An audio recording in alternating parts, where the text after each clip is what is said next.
ওয়ালাইকুম everyone, back to my channel publish kitchen. তো আজকে আমি আবার চলে এসেছি আপনাদের সামনে আরেকটি রেসিপি নিয়ে।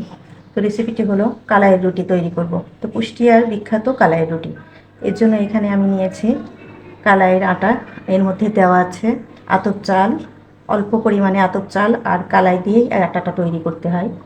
তো এটা মেশিনে ভালো করে ধুয়ে পরিষ্কার করে মেশিনে ভাঙিয়ে এই আটাটা তৈরি করা হয়েছে।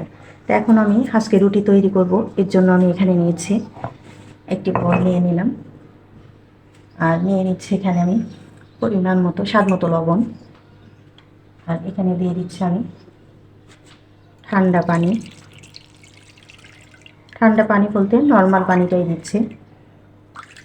লবণটা গুলিয়ে নিলাম, আর এখানে দিয়ে দিচ্ছি আমি যে আটাটা নিয়েছি। এখানে আটাটা আমি এখন ভালো করে একটু আটাটা মথে নিব।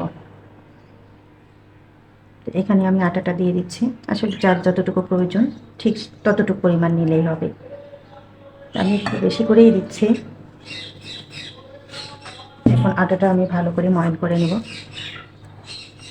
আসলে আমরা সবাই জানি যে আটাটা কিভাবে ময়ন করে নিতে হয়। তো এখন আমি আটাটা ভালো করে ময়ন করে নিচ্ছি।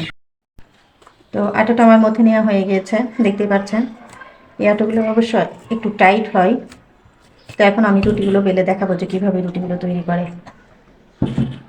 এখান থেকে আমি একটা আটা নিয়ে নিয়েছি গোল করে। এখানে কিছুটা গুঁড়ি দিয়ে দিচ্ছি রুটিটা বেলার জন্য। হাত দিয়ে একটু চেপে নেব, রুটিটা বেলে নেব। একটু বেলনের সাহায্যে আমি রুটিটা বেলে নিচ্ছি। এই রুটিগুলো অবশ্য হাত দিয়েও বানায় আমাদের দেশে, অনেকে আবার বেলুন দিয়েও বেলে নেয়। তো আমি আজকে বেলুন দিয়েই তৈরি করে দেখাচ্ছি। রুটিগুলো একটু মোটা মোটা করেই বানাতে হয়।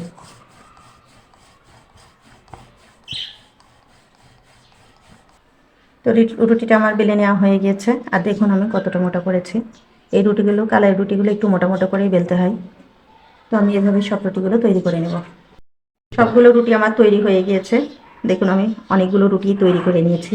আপনারা চাইলে কিন্তু এভাবে বেলুন দিয়ে বেলে নিতে পারেন, অথবা হাত দিয়েও চেপে চেপে রুটিগুলো তৈরি করতে হয়, সেভাবে তৈরি করে নিতে পারেন। তো আমি এখন রুটিগুলো ছেঁকে নেব, এই জন্য চলে যাচ্ছি চুলাতে।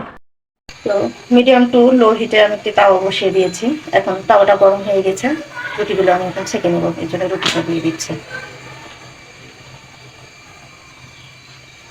আমার ছেঁকে নেওয়া হয়ে গিয়েছে, আর এই রুটিটা একটু মচমচে করে নিতে হবে এই দিকটা।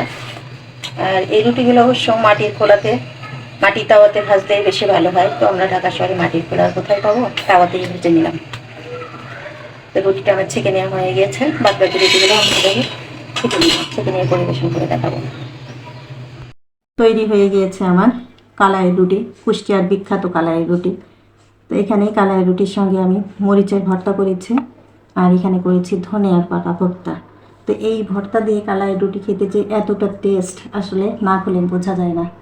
যারা খেয়েছে তারাই বোঝে আসলে কতটা টেস্ট। তো এইভাবে আপনারা তৈরি করবেন, আশা করি আপনাদের ভালো লাগবে।